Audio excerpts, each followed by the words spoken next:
আমার প্রিয় ছাত্রছাত্রী বন্ধুগণ, আজকে আমি সপ্তম শ্রেণীর সাহিত্য মেলা যে বাংলা বইটি রয়েছে পশ্চিমবঙ্গ মধ্যশিক্ষা পর্ষদের, সেই বইটি পড়ানো শুরু করার আগে প্রথমে যে বিষয়টির দিকে লক্ষ্য রাখব সেটি হচ্ছে এই বইয়ের যে ভূমিকা আছে সেই ভূমিকাটি আমরা একটু সবার আগে ভালো করে বুঝে পড়ার চেষ্টা করব। ভূমিকাটিতে যা লেখা আছে তা যদি আমরা বুঝে পড়তে পারি তাহলে এই বইয়ের মধ্যে কি কি আছে এক কথায় আমরা তা বুঝে নিতে পারব। তো দেরি না করে শুরু করা যাক।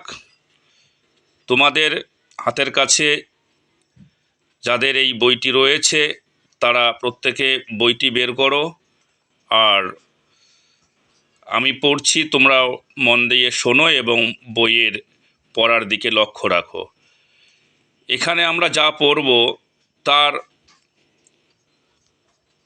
মধ্যে থাকা কিছু কিছু গুরুত্বপূর্ণ পয়েন্ট রয়েছে বা বাক্য রয়েছে যেগুলো নিয়ে আমাদের একটু বিস্তারিত আলোচনা করতে হতে পারে।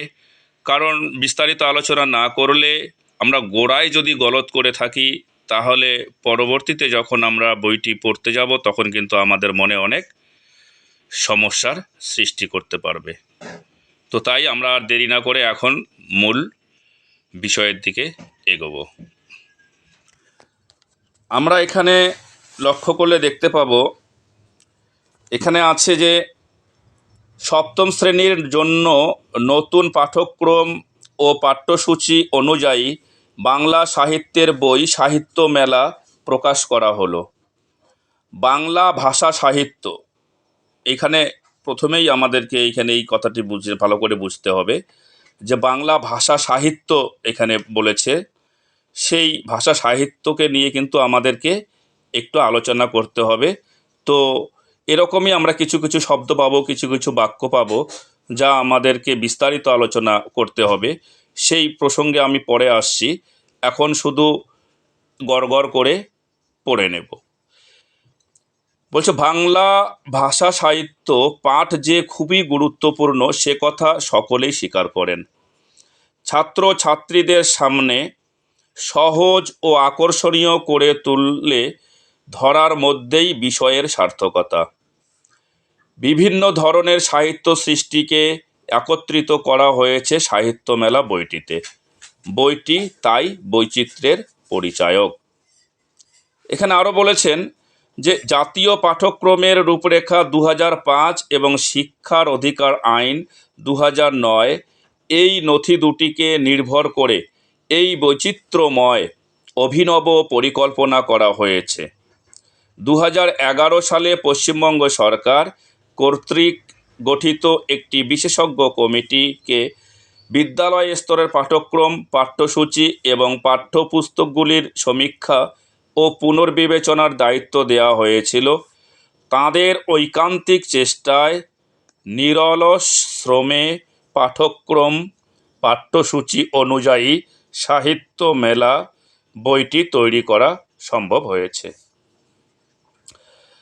ছাত্রছাত্রীদের মধ্যে প্রেরণা যোগাতে বাংলা বিষয়টিকে সহজ ও আকর্ষণীয় করার লক্ষ্যে যথোপযুক্ত মানসম্পন্ন বইয়ের প্রয়োজন ছিল।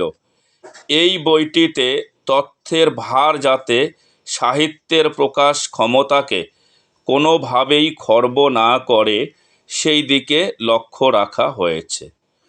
পাঠ্যক্রমের মূল বিষয়গুলি সঠিকভাবে অনুধাবন করতে যাতে ছাত্রছাত্রীদের সুবিধা হয় তার জন্য বইটিকে যথাসম্ভব প্রাঞ্জলভাবে আকর্ষণীয় করে তোলার চেষ্টা করা হয়েছে।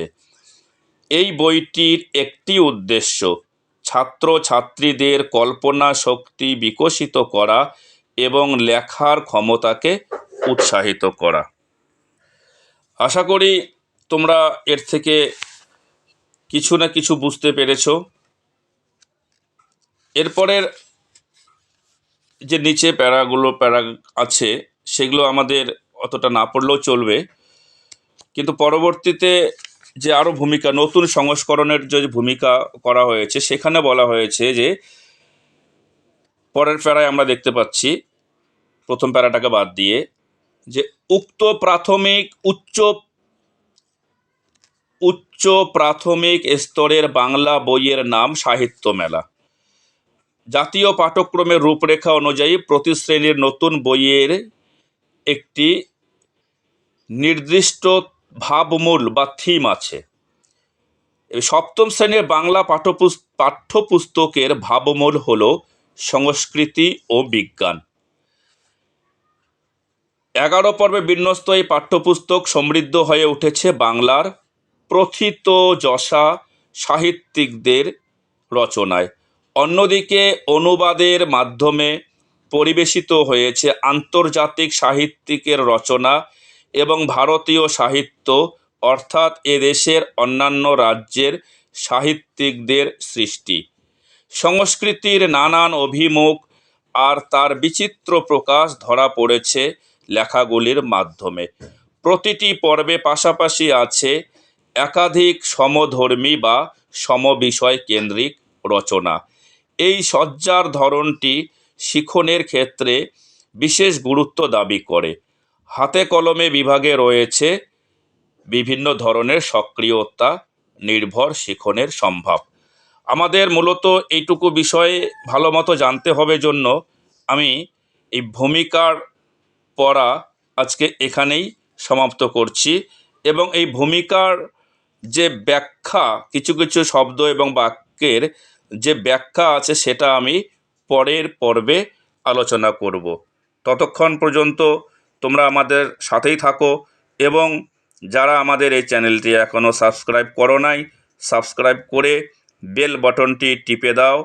আর যখনই আমরা কোনো নতুন পড়া এখানে আলোচনা করব, তার সঙ্গে সঙ্গেই তোমাদের মোবাইলে মেসেজ হিসেবে চলে যাবে।